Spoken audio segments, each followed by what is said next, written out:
மனம் கவர்ந்த பாடல்கள் அடங்கிய கீபேட் கார்வா மொபைல்.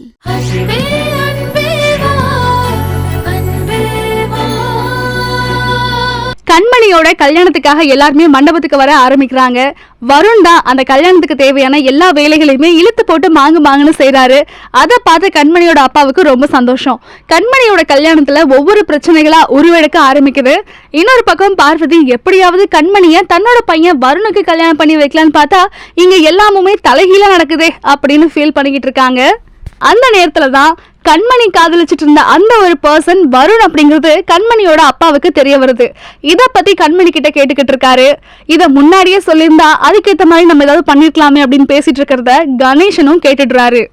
என்னோட அம்மா எவ்வளவோ சொன்னாங்க உன்னை நம்ப கூடாதுன்னு, ஆனா எனக்கே இப்படி துரோகம் பண்ணிட்டியே அப்படின்னு வருண் மேல கணேசனுக்கு வெறுப்பும் கோபமும் உண்டாகுது.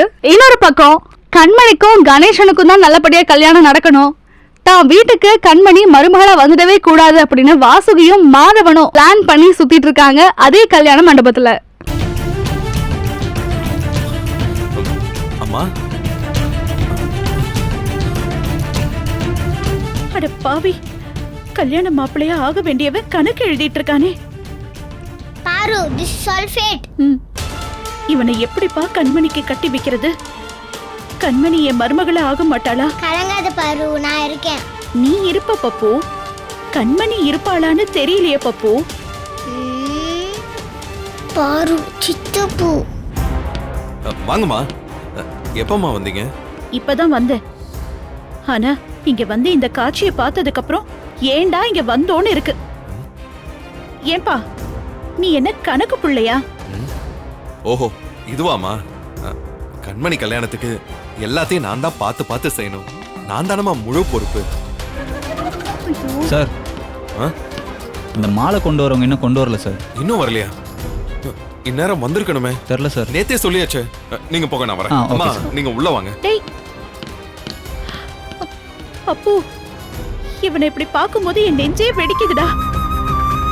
கண்மணி மாதிரி ஒரு மகாலட்சுமி இனிமே இந்த ஜென்மத்துல வருணுக்கு கிடைக்க மாட்டாளே. அதெல்லாம் கிடைக்க மாட்டா. நீங்க வேற யாரையாவது ட்ரை பண்ணுங்க. நான் என்ன பண்றது பாரு, ஓடி போயிடலான்னு கூட மிஸ் கிட்ட ஐடியா கொடுத்தேன். என்னை வெளியே தள்ளி கதவு சாத்திட்டாங்க. கடவுளே, இந்த கல்யாணத்தை நிறுத்துப்பா. பூமி, நீ எல்லாத்தையும் பாக்குறல்ல, வருண் வாழ்க்கை உருப்பட எனக்கு உதவி செய்ய மாட்டியாமா? இதுக்கப்புறம் என்ன ஆச்சு அப்படிங்கறத வரக்கூடிய எபிசோட் மூலமா பார்த்து தெரிஞ்சுக்கலாம்.